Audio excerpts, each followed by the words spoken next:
అందరికీ నమస్కారం. Teacher eligibility test TET విషయంలో సుప్రీంకోర్టు జడ్జిమెంట్ తర్వాత ఉపాధ్యాయుల్లో నెలకొన్న ఆందోళనని దృష్టిలో పెట్టుకొని గతంలో నేను ఒక వీడియో చేయడం జరిగింది. అది చాలామంది ఉపాధ్యాయులకి చేరింది. అనేక మంది ఉపాధ్యాయులు స్పందించారు.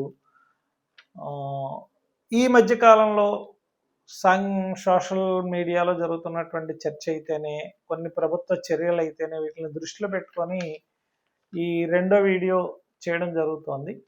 గతంలో లాగే దీన్ని కూడా మీరు అందరు ఉపాధ్యాయులకి చేరువ చేసి వారిని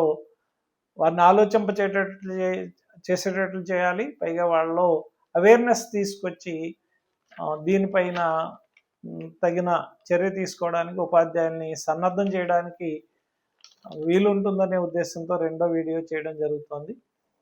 మరి దీన్ని నేను పోస్ట్ చేస్తున్నటువంటి వీడియోలు మీకు నచ్చినట్టయితే నా ఛానల్ని సుబ్రాజు లెర్నింగ్ హబ్ మీరు సబ్స్క్రైబ్ చేయండి.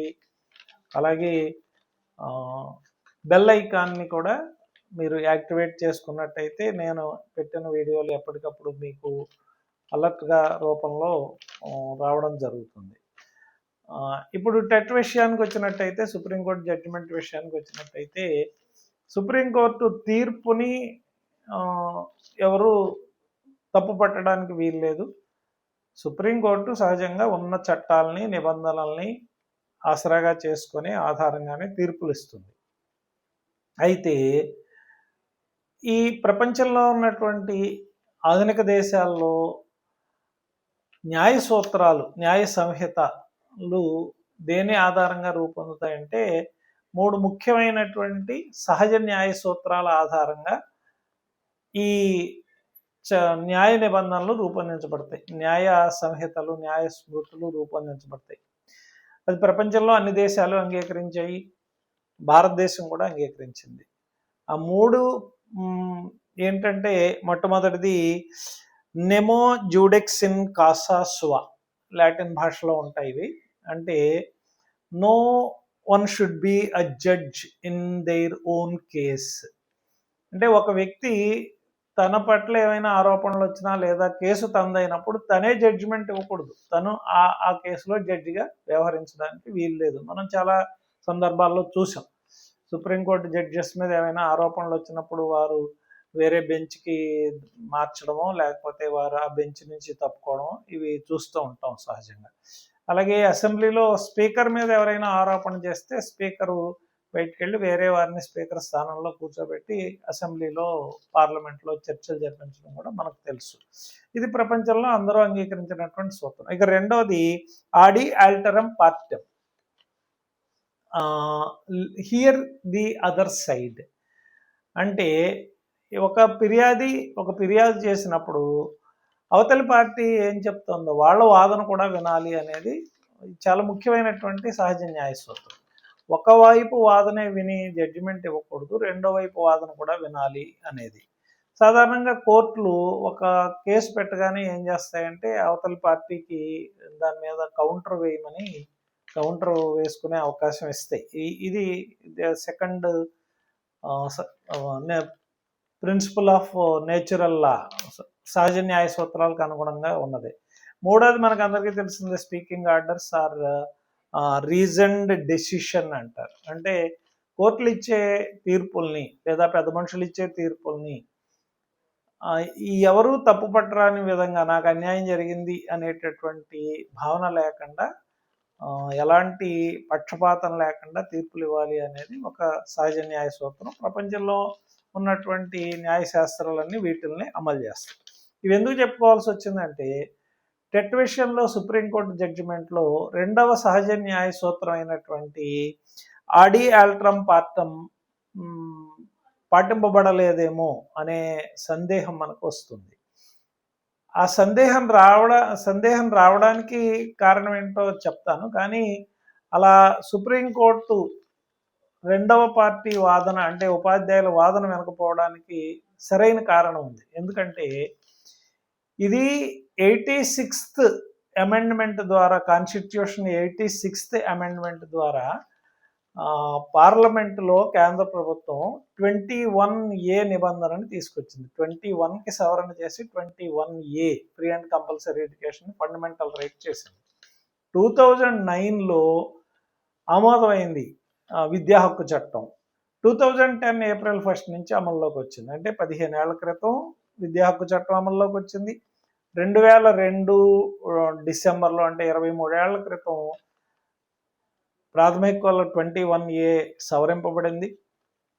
NCTE 2014 సంవత్సరంలో ఉపాధ్యాయ నియామకాలకి టెట్ అనే అర్హత పరీక్షని ప్రతిపాదించి 5 ఏళ్లలోపు పాస్ అవ్వాలని 2019 వరకు వాళ్ళకి అవకాశం ఇచ్చింది. ఈ నేపథ్యంలో ఏనాడు ఉపాధ్యాయుల నుంచి కానీ లేకపోతే సంబంధిత వర్గాల నుంచి కానీ రెండో పార్టీ ఇవి పార్లమెంటు దృష్టికి తీసుకెళ్లలేదు, NCTE దృష్టికి తీసుకెళ్లలేదు, కోర్టుల్లో కేసులు వేయలేదు.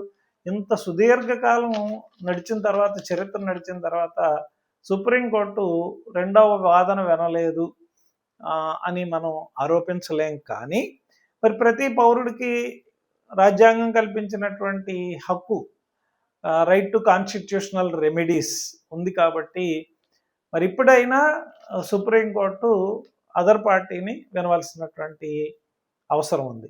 నిజానికి ఈ ఇష్యూ అనేది అంటే రైట్ టు ఎడ్యుకేషన్ యాక్ట్ని మ్యాండేటరీ చేస్తూ, తప్పనిసరి చేస్తూ సుప్రీంకోర్టు ఇచ్చిన జడ్జిమెంట్కి నేపథ్యం మనకు అందరికీ తెలుసు. మహారాష్ట్ర గవర్నమెంట్ అక్కడ ఉన్నటువంటి ఒక మైనారిటీ సంస్థ అంజుమన్ ఇషానే తాలీం అనే ఒక సంస్థలో ఉపాధ్యాయులకి ఎలాంటి అర్హతలు లేకుండా వాళ్ళు వేసుకుంటున్నారు, ప్రభుత్వంతో సంబంధం లేదు అనేటటువంటి తగువు సుప్రీంకోర్టుకి వెళ్ళినప్పుడు సుప్రీంకోర్టు ఏం చేసిందంటే ఆ మైనారిటీ విద్యా సంస్థలకి భారత రాజ్యాంగం ఆర్టికల్ 30 ప్రకారం రక్షణ ఉంది. వాటి విషయంలో ప్రభుత్వం జోక్యం చేసుకోకూడదు, వాళ్ళకి అటానమీ ఉంది. కాబట్టి దాని విస్తృత ధర్మాసనానికి నివేదిస్తూ మిగిలిన ప్రైవేటు ప్రభుత్వ విద్యా సంస్థలో ఉన్నటువంటి ఉపాధ్యాయులకి టెట్ మ్యాండేటరీ చేయడం జరిగింది.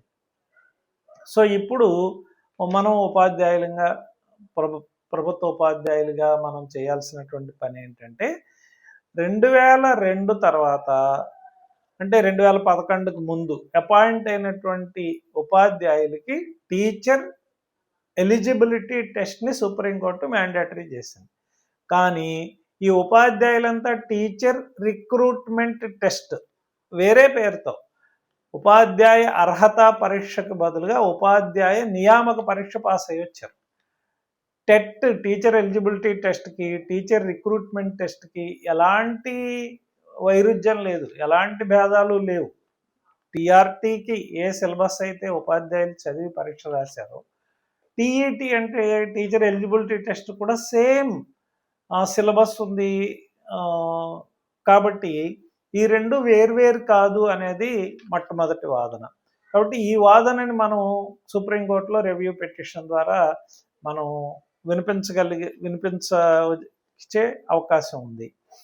ఇక రెండవది ముఖ్యమైన విషయం ఏంటంటే టీచర్ రిక్రూట్మెంట్ నోటిఫికేషన్లో ఏ అర్హతలైతే పేర్కొన్నారో ఆ అర్హతల ప్రకారంగా ఉపాధ్యాయులు ఆ అర్హతలు సాధించి పరీక్ష పెడితే రిటర్న్ పరీక్ష పెడితే వ్రాత పరీక్ష పాస్ అయ్యారు, ఇంటర్వ్యూ పెడితే ఇంటర్వ్యూ పాస్ అయ్యారు, ఇవన్నీ దాటి పరీక్షలోకి వచ్చారు. మొదటి మన వాదన దాటి వచ్చిన తర్వాత ఇప్పుడు మళ్ళీ కొత్తగా ఇంకొక టెస్ట్ అంటున్నారు. అది కూడా ఎంతకాలం తర్వాత చెప్తున్నారు? 2011కు ముందు నియమింపబడిన వాళ్ళు 2025 తర్వాత పరీక్ష పాస్ అవ్వాలంట. అంటే 14 ఏళ్లలో చాలా కాలం గడిచిపోయింది. ఈ కాలంలో ప్రభుత్వాలు దీన్ని మ్యాండేటరీ చేయలేదు. ప్రభుత్వాలు ఉపాధ్యాయుల్ని లో అవేర్నెస్ తీసుకొచ్చి టెట్ పాస్ అవ్వాలని చెప్పలేదు. అలా చేస్తుంటే వాళ్ళు 2002 తర్వాత 2011కు ముందో ఎప్పుడోకప్పుడు వాళ్ళు పరీక్ష పాస్ అయ్యి ఉందరు. కానీ ఇప్పుడు ఇంతకాలం గడిచిపోయాక వాళ్ళ వయస్సు పెరిగిపోయాక ఇది సాధ్యమయ్యేటటువంటి విషయం కాదు. రెండో వాదన. ఇంకొకటి ముఖ్యమైన విషయం, ఇప్పుడు నూతన పెన్షన్ విధానం ఉంది. నూతన పెన్షన్ విధానం 2004 సెప్టెంబర్ తర్వాత అమల్లోకి వచ్చింది. అది 2004 తర్వాత అపాయింట్ అయిన వాళ్ళకు వర్తిస్తుంది తప్ప పాత వాళ్ళందరూ కూడా నూతన పెన్షన్ విధానంలోకి తీసుకురావడం అనేది చట్టరీత్యా చెల్లదు. అలాగే సైన్యంలో అగ్నివీర్ పథకం ప్రారంభించారు. అగ్నివీర్ పథకం గురించి మనకు అందరికీ తెలుసు. అగ్నివీర్ పథకం ద్వారా రిక్రూట్ అయినటువంటి ఆర్మీ జవాన్లకి అగ్నివీర్ పథకం వర్తిస్తుంది తప్ప ఇప్పటికే సైన్యంలో పనిచేస్తున్న వాళ్ళందరికీ అగ్నివీర్ పథకం అమలు చేస్తామంటే అది సాధ్యం కాదు. కాబట్టి ఏదైనా ఒక చట్టం అమల్లోకి వచ్చిన తర్వాత, నిబంధనలు అమల్లోకి వచ్చిన తర్వాత, ఆ నిబంధనలు అమల్లోకి వచ్చిన తర్వాత అవి వర్తింపజేయాలి తప్ప వాటిని వెనక్కి తీసుకెళ్లి అమలు చేయడం అనేది సహజ న్యాయ సూత్రాల ప్రకారం కూడా సరికాదు. ఎందుకంటే ఫర్ ఎగ్జాంపుల్ ఇప్పుడు టీచర్ రిక్రూట్ అయ్యాడు, టీచర్ రిక్రూట్ అయ్యి ఉద్యోగంలోకి వచ్చాడు. ఇప్పుడు కొత్త అర్హతలు పెట్టావు, అంటే గేమ్ మధ్యలో గోల్ పోస్ట్ మారుస్తున్నావు. గేమ్ నడుస్తూ ఉండగా గోల్ పోస్ట్ మార్చి రూల్స్ నియమాలు మార్చడం అనేది సరైంది కాదు. క్రికెట్ ఆటలో ఒక నియమం ఉంటుంది. బౌలరు బంతి చేత్తో పట్టుకొని పరిగెత్తడానికి ముందే ఫీల్డింగ్ సెట్ చేసుకోవాలి. పరిగెట్టిన తర్వాత ఫీల్డర్ తన స్థానం నుంచి మారకూడదు. అలా చేస్తే ఆ బాల్ డెడ్ బాల్ అవుతుంది. వార్నింగ్ కూడా ఇస్తారు అంపైర్కి, ఫీల్డర్స్కి. కాబట్టి అది సహజ న్యాయ సూత్రం, మధ్యలో మార్చకూడదు అనేది. ఫర్ ఎగ్జాంపుల్ ఒక పోలీస్ రిక్రూట్మెంట్ జరిగింది. పోలీస్ రిక్రూట్మెంట్లో కొంత హైట్ ఉన్నవాళ్ళు పోలీసులకి అర్హులు అని ఒక 5 అడుగుల 6 అంగుళాలు, 5 అడుగుల 7 అంగుళాలు చెప్పారు. దాని ప్రకారం రిక్రూట్ అయ్యారు, ఉద్యోగంలోకి వచ్చారు. వాళ్ళు ఉద్యోగాలు చేస్తున్నారు 10 ఏళ్ళ నుంచి 15 ఏళ్ళ నుంచి. ఇప్పుడు మార్చారు, 5 అడుగుల 7 అంగుళాలు ఉండాలి హైట్ అని మార్చారు. సో 5 అడుగుల 5 అంగుళాలు 6 అంగుళాలు వాళ్ళు గతంలో ఉద్యోగంలోకి వచ్చారు కాబట్టి వీళ్ళందరినీ 7 అంగుళాలు దాటి పెరగమంటే అది సాధ్యమయ్యే పని కాదు. ఇదొక సహజ న్యాయ సూత్రాలకు విరుద్ధమైనటువంటిది. ఈ విషయాల్ని మనం రివ్యూ పిటిషన్లో సుప్రీంకోర్టులో మనం ఆర్గ్యూ చేయాల్సి ఉంది. ఏది ఏమైనప్పటికీ ప్రధానంగా ఉపాధ్యాయ సంఘాలు, ఉపాధ్యాయులు చేయవలసింది ప్రభుత్వం మీద ఒత్తిడి తీసుకురావాలి. పార్లమెంటులో మనం ఈ నిబంధనని మార్చుకుంటే కనుక ఈ రెట్రోస్పెక్టివ్ అమలుని పక్కన పెట్టి ప్రాస్పెక్టివ్గా ఇకపైన, అంటే చట్టం అమల్లోకి వచ్చిన తర్వాత 2011 తర్వాత ఎలాగో అందరూ టీఈటీ ద్వారానే ఉద్యోగంలోకి వచ్చారు. అలా రాని వాళ్ళు ఎవరైనా ఉంటే వాళ్ళకి మ్యాండేటరీ చేయాలి. కానీ ఆల్రెడీ ఒక అర్హతలతో ఉద్యోగంలో చేరినటువంటి వాళ్ళని మళ్ళీ రాయమండం అనేది ఇది అన్ని న్యాయ సూత్రాలకి విరుద్ధము. కాబట్టి సుప్రీంకోర్టు తీర్పుని మనం ఈ విషయాలన్నీ మనం రివ్యూ పిటిషన్లో చెప్పగలం, కానీ తీర్పుని మార్పు చేయడం మన చేతుల్లో లేదు. కానీ పార్లమెంటు చట్టాన్ని మార్పు చేయడం అనేటటువంటిది పార్లమెంటు సభ్యుల చేతుల్లోనే ఉంది. ఈ భారతదేశంలో అనేక అమెండ్మెంట్స్ జరిగాయి, మనకు తెలుసు. షాబానో కేసులో అనేక ఇతరత్ర. ఒకప్పుడు ఆస్తి హక్కు మనకి ఫండమెంటల్ రైట్గా ఉంది. సో తర్వాత అది ఆస్తి హక్కు 76లో it's no more a fundamental right. అలాగే ఒకప్పుడు విద్యా హక్కు ఫండమెంటల్ రైట్ కాదు, అది డైరెక్టివ్ ప్రిన్సిపల్స్ ఆఫ్ స్టేట్ పాలసీలో ఉండేది. ఇప్పుడు అది ఫండమెంటల్ రైట్ అయింది. సో కాలానుగుణంగా ఇవి మారుతూ ఉంటాయి. కాబట్టి తప్పనిసరిగా ఈ మార్పు చేయడానికి పార్లమెంటు పూనుకోవాల్సినటువంటి అవసరం ఉంది. ఇంకొక ఎగ్జాంపుల్ చెప్తాను, బెస్ట్ ఎగ్జాంపుల్ మీకు. నిన్నగాక మొన్న మహిళా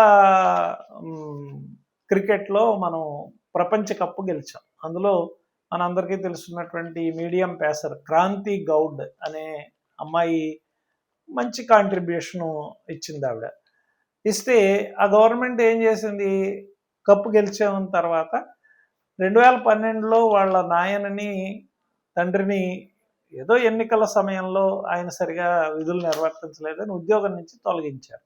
అప్పుడు అది న్యాయం. ఆవిడ కప్పు గెలిచాక ఇప్పుడు అది అన్యాయం అయ్యి ఆయనకు ఉద్యోగం ఇచ్చారు. అంటే క్రాంతి గౌడ్ క్రికెట్ టీంలో ఉండడానికి, ఇండియన్ టీం క్రికెట్ కప్పు గెలవడానికి 2012లో ఎలక్షన్ కమిషన్ ద్వారా ఉద్యోగంలోంచి తొలగింపబడింది. ఇప్పుడు రిటెన్షన్ చేయడానికి ఏమైనా సంబంధం ఉందా అంటే చట్టాల్ని నిబంధనల్ని కాలానుగుణంగా సమయానుకూలంగా మార్చుకుంటూనే ఉన్నాం కాబట్టి మారుతూనే ఉంటాయి. సమాజం మారుతున్నప్పుడు నిబంధనలు కూడా మారుతూ ఉంటాయి. కాబట్టి పార్లమెంట్ ఈ విషయంలో శ్రద్ధ పెట్టి పార్లమెంట్ సభ్యులు ఉపాధ్యాయుల శ్రేయస్సుని విద్యారంగ శ్రేయస్సుని దృష్టిలో పెట్టుకొని ఇంతకాలం ఉద్యోగాలు చేశాక మీరు పెన్షన్ కోల్పోండి, ప్రమోషన్ కోల్పోండి, ఉద్యోగాలు కోల్పోండి అని చెప్పడం అనేది ఇది ఏ నాగరిక సమాజం హర్షించేది కాదు. కాబట్టి ఈ విషయంలో ఉపాధ్యాయ సంఘాలు ఉపాధ్యాయుల్లో మరింత అవేర్నెస్ తీసుకొచ్చి మరింతగా ప్రజాప్రతినిధుల దృష్టికి పార్లమెంట్ సభ్యుల దృష్టికి ఈ అంశాన్ని తీసుకెళ్ళి ఈ అంశం మీద పోరాటం చేసి త్వరలోనే ఉపాధ్యాయుల ఆందోళనని తొలగించాలని చెప్పి కోరుకుంటూ సెలవు తీసుకుంటాం.